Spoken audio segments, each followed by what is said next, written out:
Hey guys, welcome back.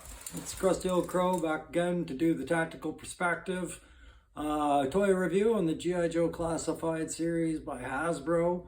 As you guys know, I've really taken to this series a lot, being a child of the 70s and 80s who grew up with the original, I wouldn't say the original G.I. Joe, because we all know that was a much larger figure back then, but the relaunch that they did of that product in the 80s after the Reagan era was epic, and most of you watching are probably of the same demographic I was and collected that, and that's what Classified is revisiting those figures in a much better format based on how we make the toys in a modern era. So today I'm going to be doing a character that I just picked up a couple hours ago. I already opened it. I don't really do the unboxing, but I'll talk about all of it there. And it's a character I never got around to having as a kid, so I was happy to get him as an adult. You know, that's the thing I like about a little bit of the Classified line is the ones you didn't get as a child, you get another shot as a grown-up to get them again. There's a feeling of satisfaction with that. So today's figure is number 70 in the line. We are talking about Shipwreck today. 1 second while I drink my coffee from my beloved Leafs mug. May they please have a decent season this year. As I said, Shipwreck was one that I never grew up with, and if you guys have watched other videos, thanks for doing that. You know that I didn't really have the cartoon where I grew up as a kid, and I kind of discovered everything I needed to discover about these guys through either reading their file cards on the back, which they don't have anymore, and I've talked enough about that, or through what I could get from the few comics I had as a kid. And I did see clips of the cartoons, and I saw most of the movie, and I got the idea. I've never gotten around to closing that loop with G.I. Joe and watching it. I find my own imagination and my own experience with the military is enough for me to get that enjoyment and plus having that childhood connection with them. But I am interested in the comments. I do occasionally get the odd explanation as to why a character is the way they are and things like that. And I do appreciate that. That to me is the discussion part of these reviews that I do. And those are invaluable. That is letting me know that there's like-minded people out there that have all other thoughts on these characters, and they like to have those thoughts expressed back to me as well. And I really invite that, so continue. Anyways, with Shipwreck, I never had him, but I did read up on him, and he was the Joe with the attitude a little bit. He wasn't outright insubordinate, as they clarify on his file card, but if there was going to be a guy causing trouble, it was probably Shipwreck.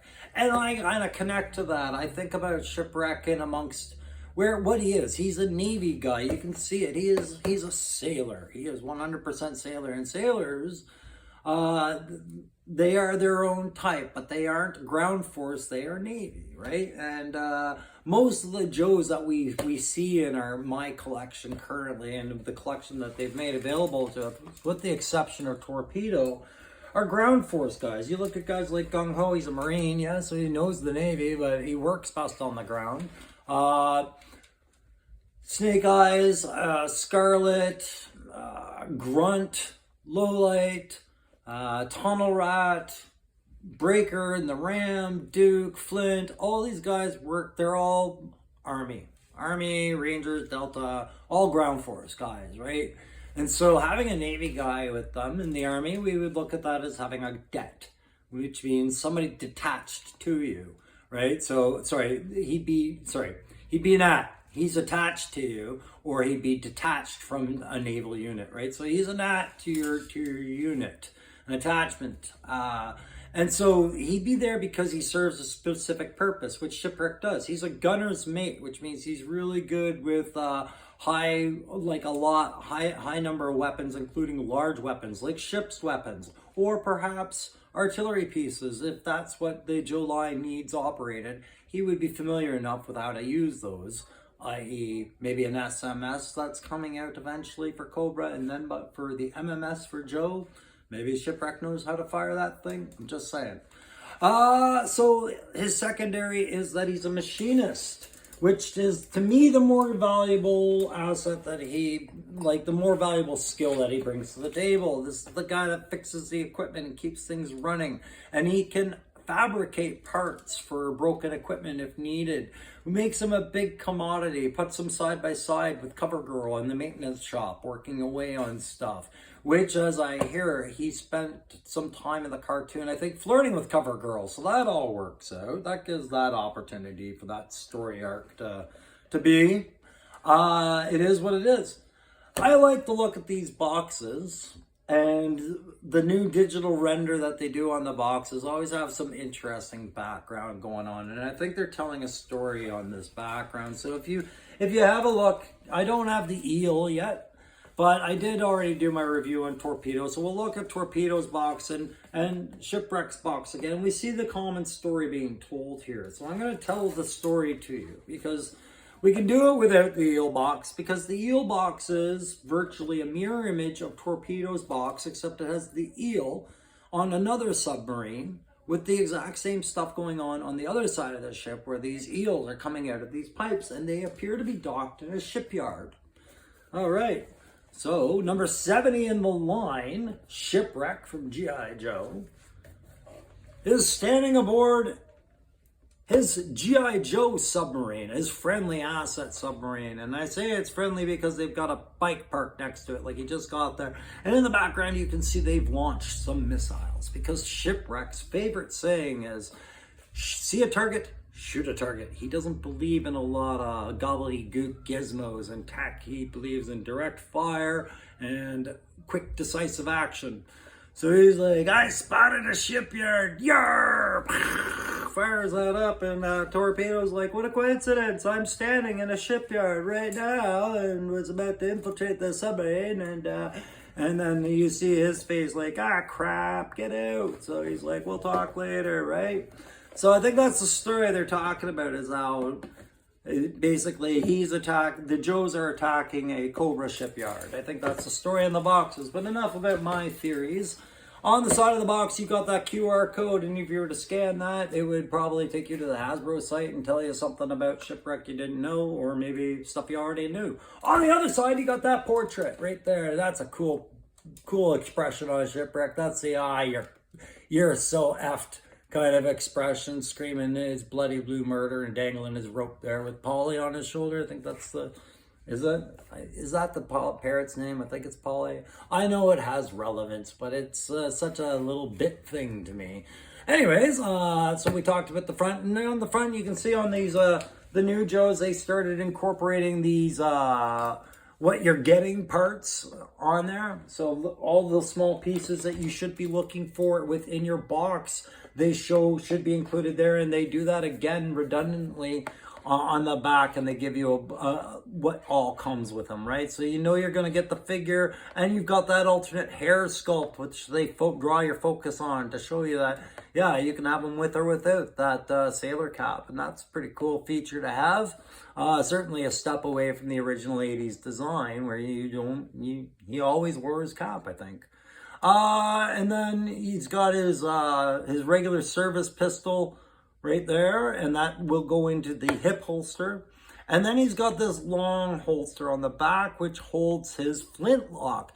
It's a strange flintlock. I couldn't decide whether it was a flintlock, revolver, or what it is. It's a very interesting pistol, and it very much suits the character. And we'll have another look at it when we do our head-to-toe inspection and playability tactical grade portion.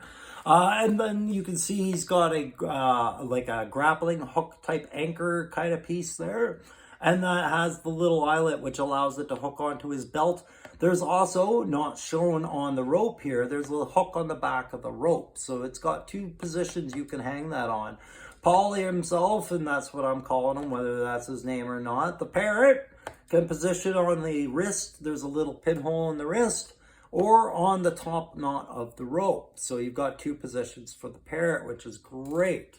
And that also is what you saw with Spirit and his bird Freedom.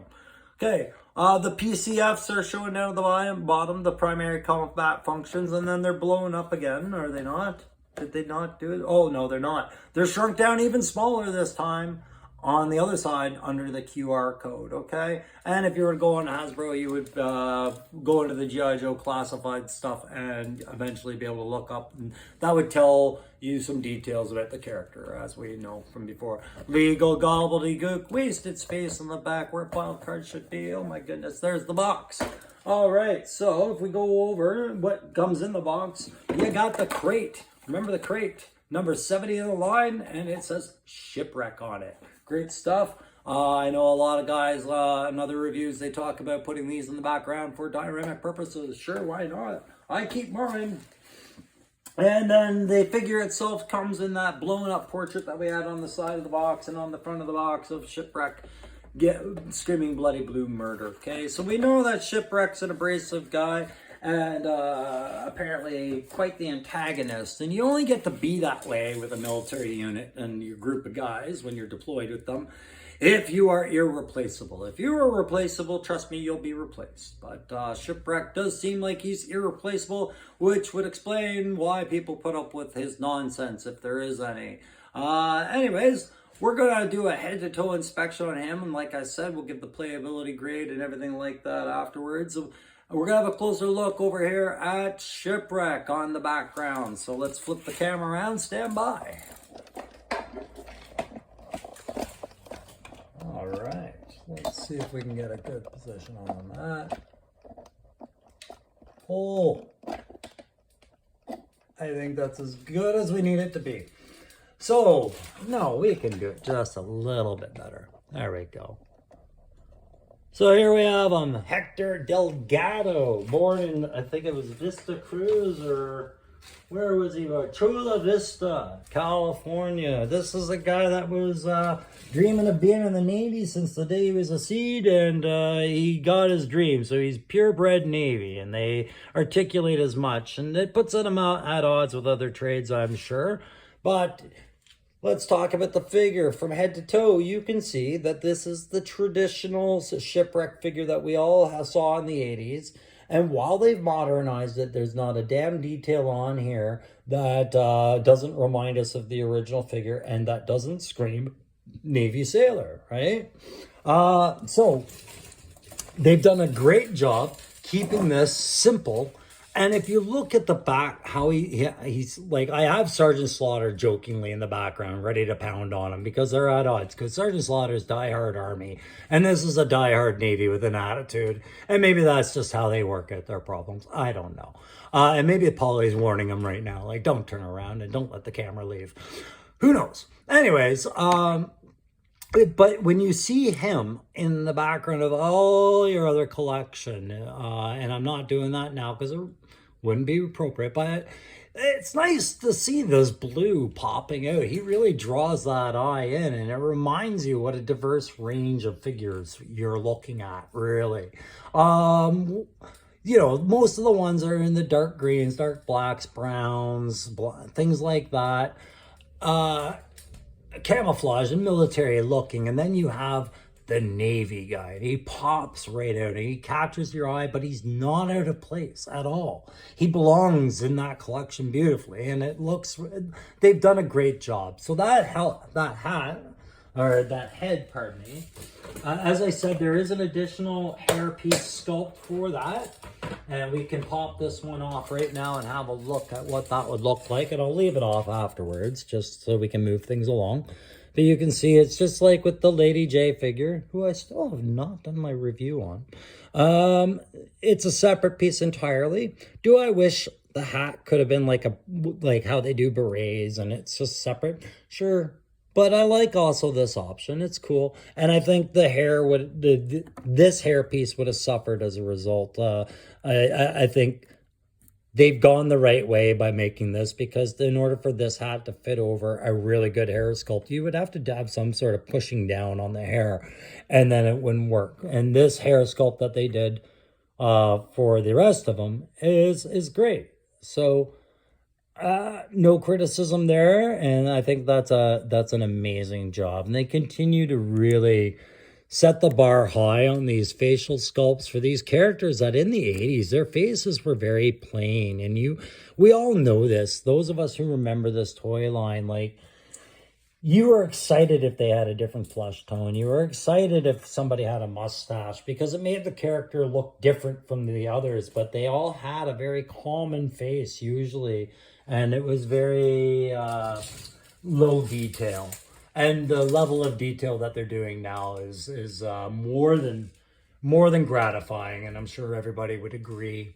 So if we move down, he's got some full articulation, the head.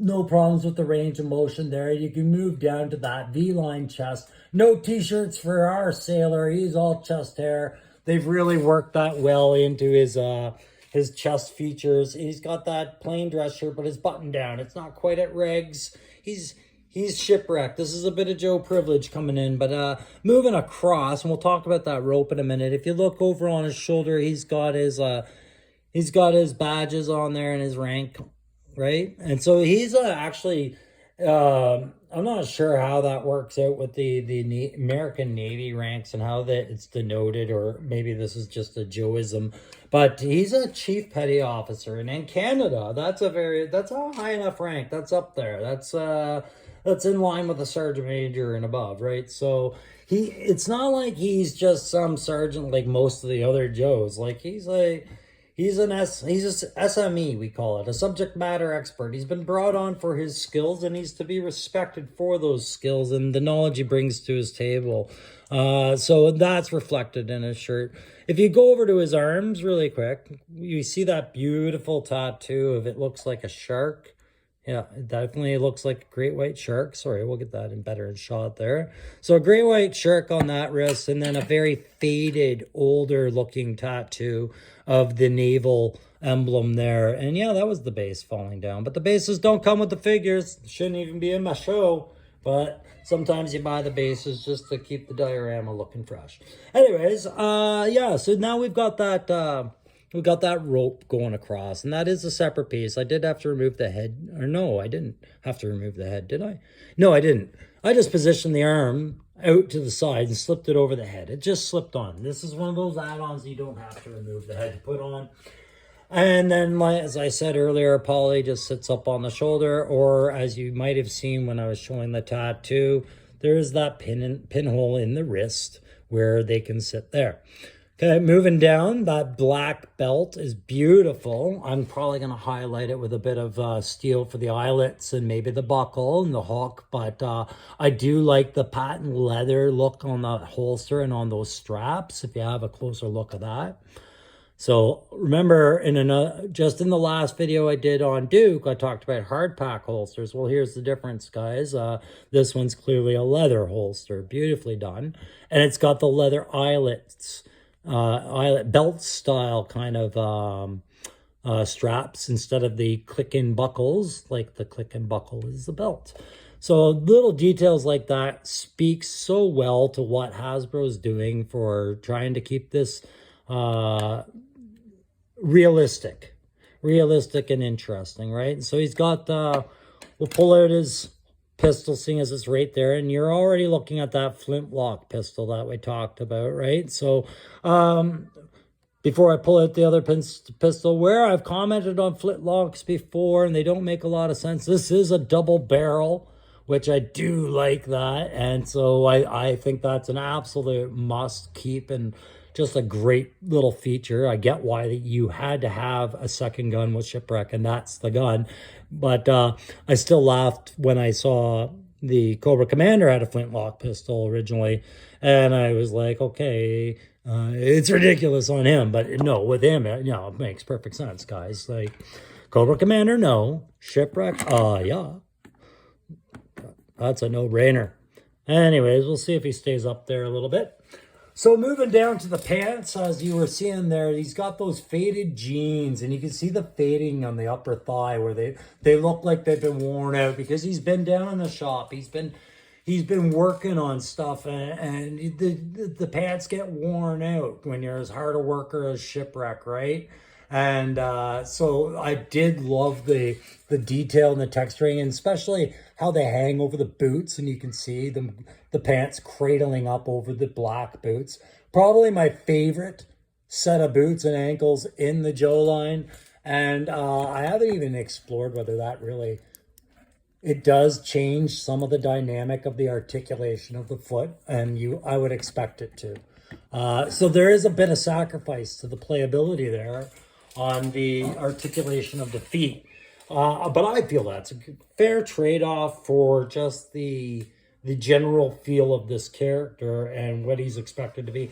This isn't a character you're posing doing a flying ninja kick through the air like a Snake Eyes or a Scarlet. And he's not doing a low crouch sneak approach usually like Stalker would be, or Recondo, or say Spirit, right? This is a standing out there and pointing things out, shooting kind of guy. Maybe having that lack of articulation in the ankles is a worthy trade-off. What do you guys think? I think it is. Anyways, just to draw your attention, just also where that gun goes into that beautiful leather holster. And then you can see that grappling hook. There's that hook there on the rope. And then there's another one next to this holster. But you see that holster is another beautiful leather piece, right? So overall, there's not much left to discuss about a guy like Shipwreck, it is one of your more straightforward, easily identifiable Joes, and it definitely captures a bit of respect being taught to the other military branches out there than just Army and combat arms. We don't have Wild Bill on the proper market yet. We don't have Ace out there yet. And so we can't really do a whole lot with the Air Force figures, except hope that the guys with the airborne qualified and secondary pilot skills are enough to satisfy the Air Force branch collectors. But Shipwreck and Torpedo are definitely two sent out to the naval branches as a shout out to those collectors. So great on them. And I'm more than happy to have this particular character into my collection. On a playability grade, I give this guy definitely an A+. No, pardon me. I have to change it to an A- because of the ankles. But an A+ overall would have been... Yeah, no, you know what? Forget it. I said the ankles weren't going to cost it. This character, A+, hard A+, for playability, just because of all the features he comes with and the fact that they all make sense with that type of a character. His articulation from here up is perfect. And he comes with not one, but two pistols, a grappling hook, a parrot that can be put in different things, a rope that can be removed, two separate headpieces. You can't ask for much more on playability on a single figure at the regular price points. And he sits, like I say, when I talk about price points, I'm talking about Canada, you're looking on average $35.99.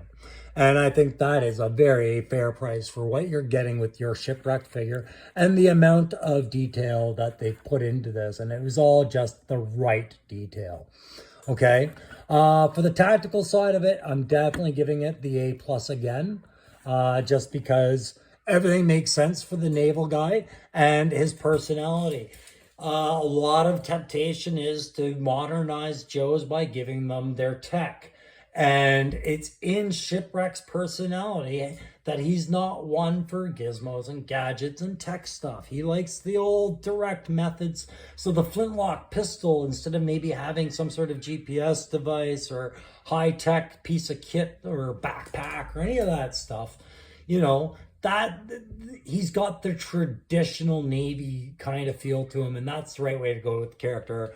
So tactical, I always say I could trade that off easily for creative sensibility, and there's a lot applied to this character. So that's what you get with Shipwreck today, guys.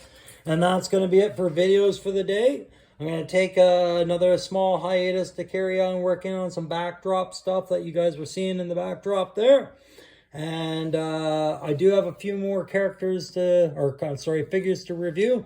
So if you like this video, please press that like button. If you really liked it, and want to know more about how I just spilt my coffee in the background, hit subscribe. I'll tell you all about my clumsiness. Damn, that was good coffee too. What a waste. Until then, I've been the Crusty Old Crow, and we'll see you next time on The Tactical Perspective. Thanks again. Bye.